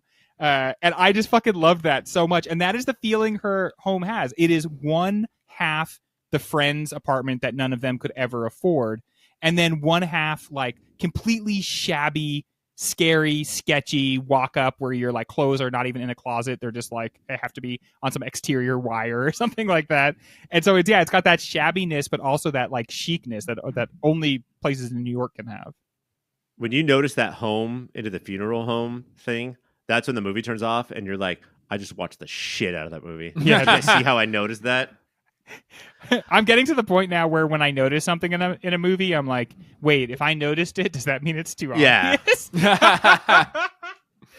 One last question here about Klute, because I love this question. How does John Klute stack up against our other noir protagonists? Because we haven't really done a real one. We've only done like Neo. Yeah. Like Elliot Gould's Marlowe from Long Goodbye or Terrence Stamp's Wilson from The Limey. Like, how do we put those three together? I guess if they're a spectrum, Stamp is the closest kind of to like a normal noir protagonist in my head because he is like not afraid to get his knuckles busted, and Gould and Klute are both just like fine by me. Like they both have. He doesn't say it, but Klute is thinking fine by me. Didn't Stamp say in the Limey where he doesn't mind getting his knuckles busted because busting makes him feel good? Yeah. What about their knowledge of how movies work? Does that come into play as far as these three goes? Because we're talking about Soderbergh, Altman's like neo noir, and then Klute here. You know, part of what I was struck by when you were talking, Ryan, is like, again, nobody is positing that Klute doesn't actually exist, but that does seem to be the point of the movie. Like, not that he literally doesn't exist, but like she can't get away from him. She'll go have an entire scene where she thinks she's escaped him, and she turns around and he's standing right there. He's kind of like, for a lot of it, almost like an empty space that allows us as viewers to project ourselves into him, but also allows the other characters to sort of decide what he's like, which allows him to have that invisibility that everybody else in the movie is seeking, but they can't seem to actually achieve. And it's super important to talk about how, like, we're in 1971 now, right? Like, New Hollywood is dawning, and that sort of means that we're going against Hitchcock, but he is still all of our daddy. Like, this is the guy who invented how movies should work, both with entertainment level and subtext level. And it's said that Hitchcock would hate Klute because the character development is put into the foreground and the thriller part is put into the background. I just think that, like, that was so intentional. These people talking about how the thriller part doesn't work, I don't give a shit. And the reason that the movie I don't know why the movie kept the title, but I do know that Pakula, oh my God, Pakula got the script and just started tearing out pages of scenes that had Klute in it only, and just kept everything that Bree Daniels had, because that was the movie that he wanted to make, and that's not something Hitchcock would do. And, like, you know, he's my favorite director, but like, this woman, sex worker, to put her at the foreground, it's just not going to work. And people who are like, well, it's not a good thriller, so it's not the movie you expected. That doesn't mean it's bad. That's like a shitty critique. Oh, Mike, you have not talked to a lot of movie watchers, have you? No, I have. The Klute Bree relationship that you were just saying there, Greg, and earlier Ryan, it's Casey Affleck and Rooney Mara in A Ghost Story, a movie I'm determined comes up a bunch for some reason this season. Is he's just sort of haunting her as she is going about and still living. Yeah, and not necessarily the good guy. Like, he's a big eyeball or a camera. I mean, I really that like, and that to me fits into exactly what the movie's doing so effectively. And I agree with you, Mike. The parts of this that were not the conventional thriller, that's what I found exciting. I think that, like, there's a way in which you can maybe get too into movies and you kind of miss the forest for the trees. But, like, I expected it to be way more of a thriller, you know, as the movie shapes up. And when it wasn't, I was like, wow, this is such an interesting thing to do. I couldn't imagine trying to hold that against the movie. And honestly, Jane Fonda tried to bow out a couple weeks before and say, you need to hire Faye Dunaway. I think she just picked, like, the best actress at the time or the number one box office. This would have been worse because I don't think I think Faye Dunaway is amazing, and, like, she's so good at taking the genre to its peak. But the whole, I'm going to make this movie about me just with looks at other characters, that's what we needed Jane Fonda for. Oh, you guys know what that noise is. That is Speed Round. Movie you'd much rather see: Lee Daniels, The Butler, or Bree Daniels, The Butler? I'm going to go with Bree Daniels, the Butler. Yeah. Okay. Points for both of you. Oh, it is right now. Greg 21, Mike 20. So Speed Round is important. Said it couldn't be done. Does the fact that this movie came out a year before Watergate fuck anybody else up? It must have been surveillance equipment clearly existed, and everybody sort of was starting to know that and was scared by it. Dabble, like your dads in their garages, or like just your weirdos. And I feel like they knew that pretty much we were going to get to the point where everything was recorded all the time, and They were right. As we record this conversation for the internet. Shit. Is it easy to manipulate men? Yes. Straight man, That yes. is correct, Mike. Is Clue our greatest Thanksgiving movie? Hell yeah, dude. That we've done? Or just of of all time. Adam's Family Values. Sorry, guys. Klute is the greatest Thanksgiving movie of all time because we only get like a snippet of Thanksgiving, but it's like kind of the last remaining antidote that we have to what is like plaguing the society. Like we realize in Thanksgiving we have something that we've lost, which is the ability to just like be together. Oh, and just like, this is what, I mean, we barely talked about the screenplay, but it's so perfect in that here is Thanksgiving and everything's perfect. Now the next scene, somebody is missing and dead. A smash cut of like the jolliest, happiest, not realistic in my experience, family Thanksgiving to such a grim interrogation scene. We go from day to night. We go from a full room to a basically empty room, and we go from a chair that we've just seen our missing person into like just like an empty chair, and it's so stark. We feel that right away. And not to go all like Surf Dracula on this, but I feel like today's script would have the first Thanksgiving, so we know what Thanksgiving is about, and then move into this first scene 2 hours later. We often talk about the perfect movie length, 90 minutes, but does Clue have the perfect ending credits length, 45 seconds? Yes. I've never seen that before. Movie's over. Here are some names. Get the fuck out of here. Oh, if your name was not shown in the first 45 seconds, we're sorry, but credits are over. There's like no best boy. There's no key grip. There's no caterers. That's all the time we had. Yeah. All right, we're going to take a break, and we are going to, when we come back, we're going to hand out awards and recommendations to the movie Klute. Now it's time for awards and recommendations, where we give this movie all the awards, although, guys, I don't know if we're being as anti-establishment as we want. It did win an Academy Award. Jane Fonda, Best Actress. Oh, damn. That's going to make one of my answers seem even more basic than normal. But I'm Cringiest not going to say which one. Jane Fonda, Vietnam War. Cringe. Visiting prisoners of war. It lost Best Adapted Screenplay, which didn't look up who won, but that's a shame. I love the screenplay.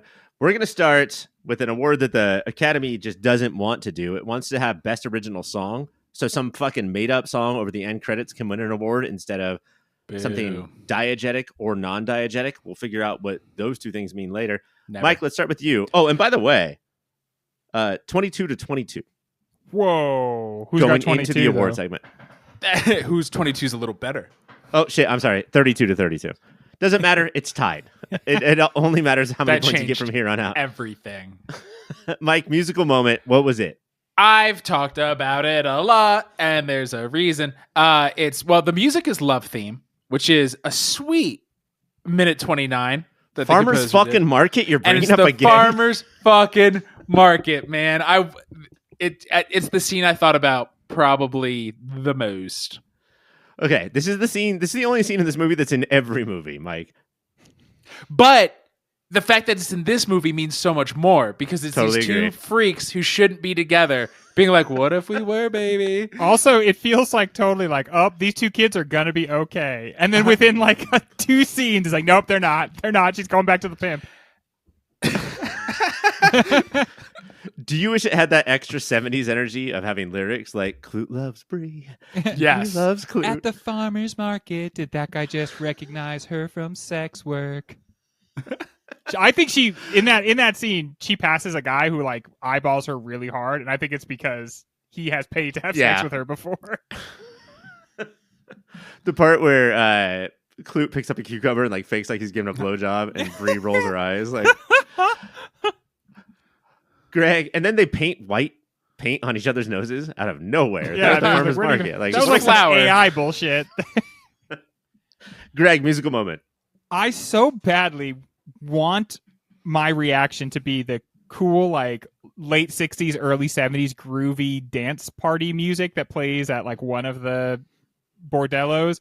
But I have to be true to myself, which is she has this relationship with Mr. Goldfarb Sr., where she goes and essentially tells him like fairy tales. It's at once adult because she's stripping while she does it and she's talking about sex, but it's very childish in the fact that she like makes up a story, she wears a costume, and to sort of like undergird this, the music when she's walking across the garment district floor or whatever, and it's this like mandolin, and it's like very it almost feels like medieval or something like that, and it really reinforces that she is like putting on a character. This is her like really acting, really putting on a performance, and I thought it breathed so much life into that scene. Bree Daniels, I know we brought up strip clubs before, but I would rather hear that than hear fucking Pitbull again tonight while like this dance is going on. Mr. Worldwide, that is a good one, but Mr. Worldwide. I'm going to give Mike his first farmer's market point. Hell yeah. With his pick. Fashion choice, Greg. Oh, man, I have so many. So I think I think we're going to do HMs for this one. So do one, and then after Mike goes, you can unleash. Okay. When she... I should steal Mike's and say the outfit she wore at the farm market, but I'm not going to. It's when she decides she's going to be bad again, and she's wearing a trench coat and like a blue dress, and it's like a mini skirt, and then she's got these black like over the knee like leather boots, and the trench coat collar is popped like so provocatively. She looks so badass in this, and she looks like like she's dressed like a what? Warrior or like a detective. A detective. Yeah, she's got like a detective vibe to her, and she just looks like a boss bitch. Yeah, blue dress always great. Black high knee boots, black knee high boots. Make a comeback, please. And the trench coat with that collar, it almost looks like futuristic. You could see, really, cyberpunk comes around in the 80s, but you could see the seeds of it actually come from the 70s, and it's collars like this, like really dramatic collars. And Mike, what do we got? It's she has the like score's very tight, so please do a good job here. Almost Shakespearean kind of shirt. Like there's huge, ruffly fucking what are the collars around your wrists called? And then a bigger, fluffy, ruffly, full around collar. It's like a ruff. Neck. It's like a Elizabethan ruff. Yeah. And then a big, I was saying the Annie Hall, a big brown open vest and a red velvet mini skirt. And then she also has the classic, just fucking giant 70s glasses that take over most of your face. It's dope as hell. Glasses that Tyler Durden would later find in like a thrift shop and decide to make the center of his personality. That's good, Mike, but blue dress, black knee highs. I mean, come on now. The devil in the blue dress. Cringiest moment, Mike. The cringiest moment. There weren't a lot. I don't want to besmirch my honorable competitor's good name. But do you know a moment that made me roll my eyes for a pretty subtle movie is House or Home, Funeral Home. I went, come on, Palooka. I still think that you're tied up in so much of the movie that stuff really does get a little subliminal, you know? And if you catch it, I still think that we're smart. I guess there's not a lot of camera shifts that like caught my eye, like because I was so caught up in the movie, and that one it felt fully like, eh? I have to say, if I see something in a movie and go, "Oh, that was cool," there's a good chance it's kind of obvious. God, we fucking hate ourselves. Greg, I forgot to give you honorable mentions for fashion. So what else you got? In that same, like when she goes to Mr. Goldfarb's, that scene might be my like farmer's market scene. In part because that's really aspirational for me. When I'm 70, I hope I'm like doing something cool like that. Doing what she's doing, not what Mr. Goldfarb's doing.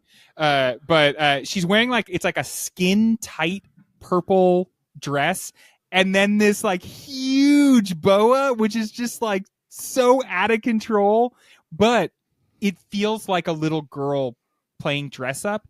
And this scene is like, it is so, at once she is like the little kid, and she's kind of the maternal figure, and she's like kind of putting on a show and telling a bedtime story. So I went with that, or the black and white striped shirt.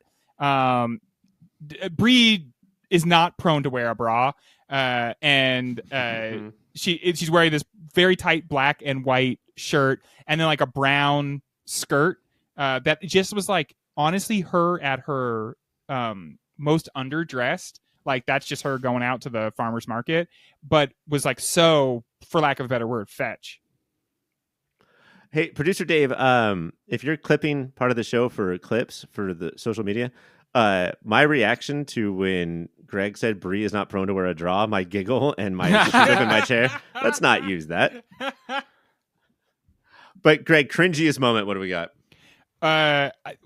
We talked about it a couple times, but like, honestly, her interacting with guys in sex work tends to not really be that bad. She is in control, and to underline that, there's not many moments from that make you cringe.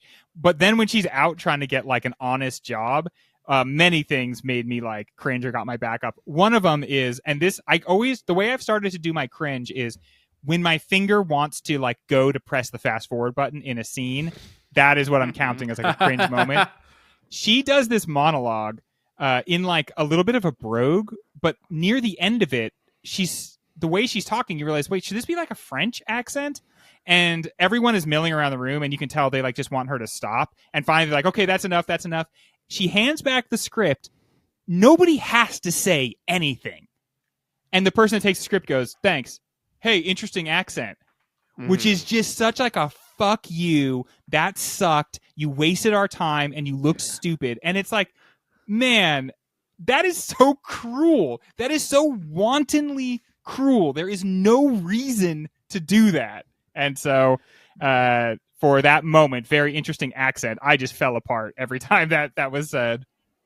The other thing I love about, like, in that same vein is she is sitting on the couch with casting director or somebody, and he gets a phone call towards the end of the audition, and he gets up and just goes to the next girl, and she just starts. They were in the middle of a conversation. She has not gotten a yes or no yet. She just packs up and leaves. She just knows. Like, this is just it. I'm going to give that one to Greg. Just, Mike, I want you to feel smart about the funeral home thing. No, I'm not smart. It's dumb.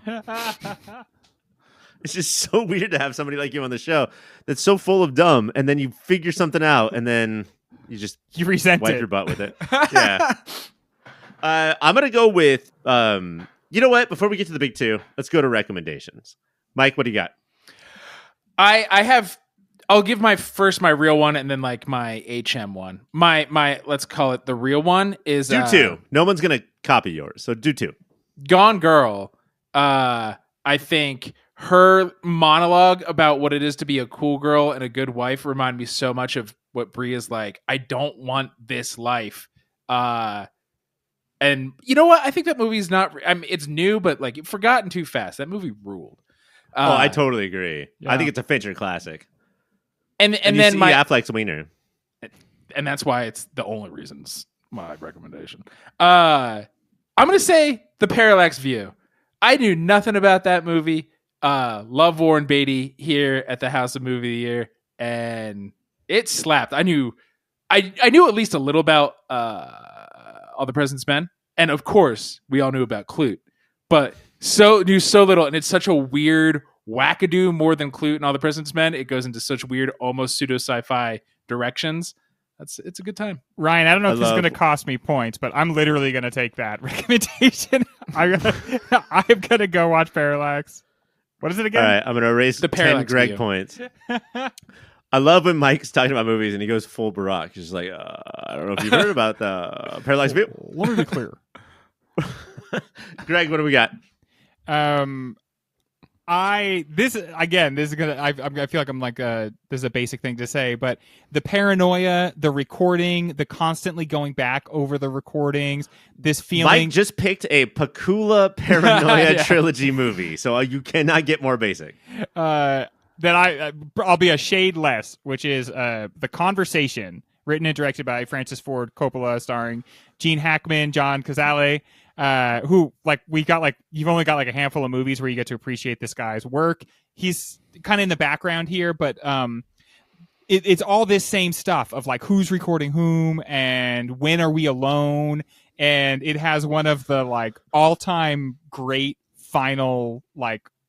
There's this move through the protagonist's house, and he's totally given in to paranoia. There's the ringing of the phone, which is like so oppressive.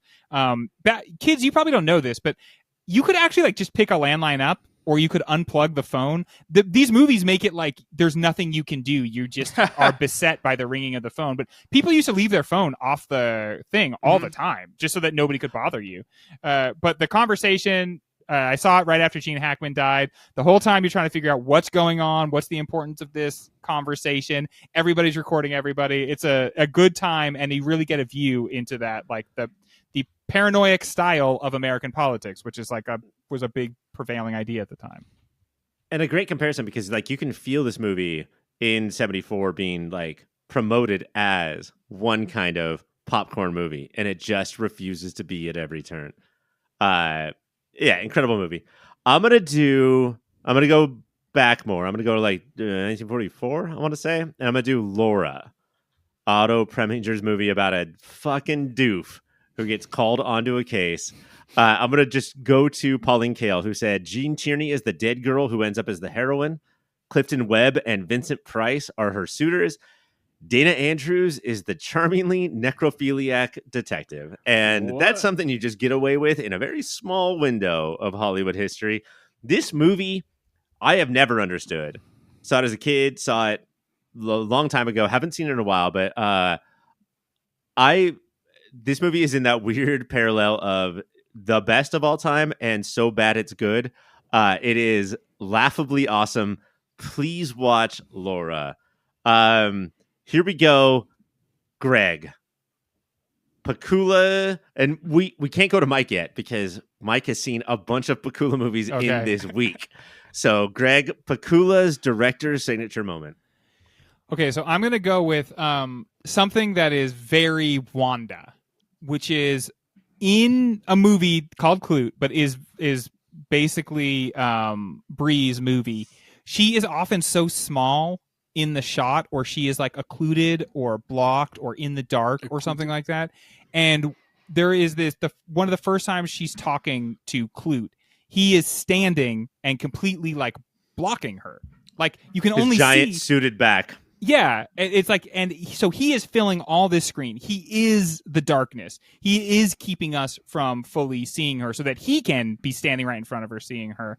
And it also puts her into one of these frames, like his body and the set kind of make a frame around her, and we can't see her. She's kind of trapped in that. I'm going for that moment. I mean, it's a great one because I've never seen a Pakula movie before. I'm being Greg right now, if you can't tell by my voice. I've never seen a Pakula movie before, but I know that's not an accident. Yeah. Yeah. You know? It's like if you didn't watch a bunch of movies and you weren't sure they were made with so much intention, you'd be like, ooh, embarrassing. They have this actor standing right buddy, in front why of the did camera. you do that? Get some more budget. Why would that happen? Mike, what do you got?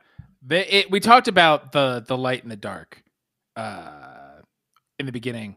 And I think it's right before Klute introduces himself to Bree, and he fully walks out. Like it's a shadowy doorway. She goes home, and we're like, then that's just the street. And then the face of Sutherland just slowly appears in the doorway.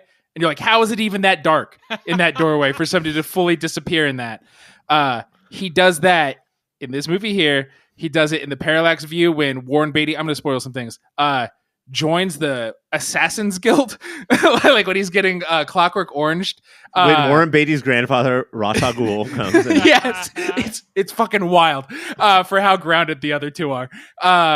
And so it's just, and it's doing the big with light going on and off, but like him being there and then not being there. And then when Redford talks to Deep Throat and all the President's Men, and Redford's like, I'm just in this empty parking lot. I'm supposed to meet somebody. And Deep Throat walks, not from behind a column, out of pure blackness. He's just suddenly there. And, okay, so I'm going to give this to Mike, and it's because he's hitting on this thing that Pakula does, which is, I'm not making a horror movie. I swear to God. And yet, steals this shit from straight up, like, the most clearly horror movies in horror movie history. All right. The score is Mike up by 1. Uh-oh. This is worth 2. and I'm not going to reveal it until the next segment. It is pound for pound performance, and Mike, you are going first. Well, I think I heard a hint earlier, and so I think nothing will change. We don't Go with like your to heart, do this please. The movie is not called Bree Daniels, okay? So it is not actually the hackiest thing in the world to give it to Jane Fonda. And if you've only seen the trailer for 80 for Brady or Grace and Frankie, you had no idea she was one of the best actors to ever do the art form. She is spellbinding. She really does. Like, you can't look away, and you're kind of bummed when she's not there. You're like, thriller, nonsense, conspiracy, bullshit. Get this out of here. Why is Klute in this movie? Klute, give us more Bree. Which is what I say at every cheese party I'm at. Greg, It is the what do you best. got? Well, I can't win if I say Jane You Fonda. can do better than that. And I want to, with everything inside me, give it to Jane Fonda. But instead, I am going to pick the guy the movie is really sort of centered on. Peter Cable, the actor is Charles Coiffi. He has so many different speeds he has to go, including like now I'm going to give including now I'm going to give my big like speech as to like what's my whole deal, and that would feel really unearned, but it works in the architecture of the movie. And watching this guy try to explain himself and realizing how many times you've seen him in a scene without really seeing him, and then when it's finally his turn to speak, the actor has such an interesting cadence and such an interesting way he moves through exactly what's going on. He is so magnetic in those very short moments. And so for the pound for pound part of it, I'm going to give it to Charles. Do you know how to say his name right? Coiffi. There's like, if you look at Hannibal Lecter, like, there's almost this feeling of like, I'm so confident they had to put me away. Like, what else were they gonna do? I just need to be in prison. And in this performance of Cable, which is slightly less than Josh Brolin's performance of Cable, he is saying these things like he wants to be the psychopath or sociopath that Hannibal Lecter is, but like he keeps looking around the room like he's still a little unsure. And what did you think of it? And he keeps looking at Bree like, did that affect you? What, like, after he is done with his lines, he's like, is she scared enough, or should I like hit it harder the next time? He's like, yeah, okay, so I killed all these people, and he's like, and of course, if anyone found out about this, they would use it against me in the company. And it's like he just in the same way that Bree is trying to figure out like, what am I motivated by? He's like, why am I doing this? Like, what is am I the businessman who's pretending to be the killer, or am I the killer pretending to be the businessman? And like, what kind of killer am I? I don't even know. I don't even have my MO yet. And in that scene, like that, the first time Bree talks, she's like, oh no, I understand, honey. And I'm like, oh, she's trying. And the second time she talks, I'm like, oh fuck, she's really doing a good job in trying to get this guy to think about, like, maybe Bree is on his side. That's what makes the thriller part of this scene work, is that like both of these actors are like really pulling it. All right, we're going to take a break. I'm not going to even say who won that. We're going to take a break. And when we come back, we're going to announce the winner and talk about what we have next week. Guys, that is it for Klute. This is our first Alan J. Pakula movie because we opted out of Sophie's Choice in our 1982 season. Do we regret now that? I feel dumb as hell. Yeah. Yeah, was that a bad choice? My new favorite director. Sometimes it's just so hard to pick what you should do. It feels like you have no good options. I wish there was something that could dramatize that. Do you wish that we remembered what we chose instead of Sophie's Choice? It was probably the dumbest shit ever. I honestly, it's probably the best movie. I would love to recall anything that has happened on this podcast. Fair. As far as his filmography goes, it's possible when we do 1974, and Mike, maybe you can speak to this better, we'll do the parallax view. We will. But it's a guarantee when we do 76, we're doing potential winner, All the President's Men. And a new award, I'm calling it now 76. The award will be Best Hair. And it's going to be a fucking fight for that in that movie. Robert Redford's hair, like he tried to go into a doorway and he got blocked because of his hair. It's so big. And it's red. And it's not the biggest hair in the movie. But I won't tell you more. Hoffman's Merkin. His Merkin bounces with every step voluptuously. It's our first Jane Fonda, as you guys have made abundantly clear this entire night, but it's our fourth Donald Sutherland. Does anybody know what they are? This one. Don't look now. Don't look Don't now. look now. JFK. And there's an episode that Mike was not on. Me and Greg kicked off a season with a Donald Sutherland movie where he played a man with a name that is similar or exact to a cartoon character. Oh my gosh, Day of the Locust. He played Homer Day of Simpson. the Locust. This is our fourth Donald Sutherland movie. It's our first Gene Stapleton movie. Wow. Okay, and our second Roy Scheider, because we have done Jaws. I hope to do All About Jazz at some point. Greg, you had 35 points. Woo! Mike had 36. Mike comes in like the Kool-Aid man and Klutes the shit out of this Klute. I've been watching the tapes like it's fucking game day. Well done, Mike. I lost famously every episode last season. So And that had no bearing on my scoring. I want you guys know me well enough to know that I would not. If anything, if you remember that, you'd give 2 points because Greg didn't lose all last season.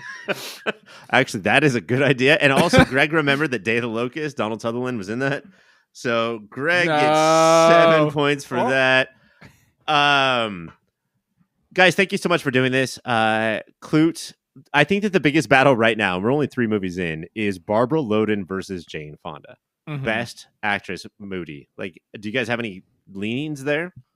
Very different styles of acting. Barbara Loden is almost, the way she acts in Wanda is a lot more like Sutherland in Klute, where she's just like letting a lot happen and very subtly reacting to it. And she's like, the way she's acting in Wanda, like very few people act that well. So Jane Fonda is really good, but Barbara Loden's doing something a little bit different, and so I think she might have the edge. That's the thing, is that like it's so new to me. Sorry, Mike, go ahead.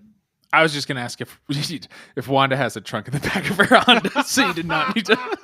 Fuck, man. Every time you interrupt me, I'm going to ignore you. That's your winner, out. Ryan. That's what a man who has a chicken dinner coming his way. I fucked up. Of course I fucked up. But please, Goofy, tell them how they did.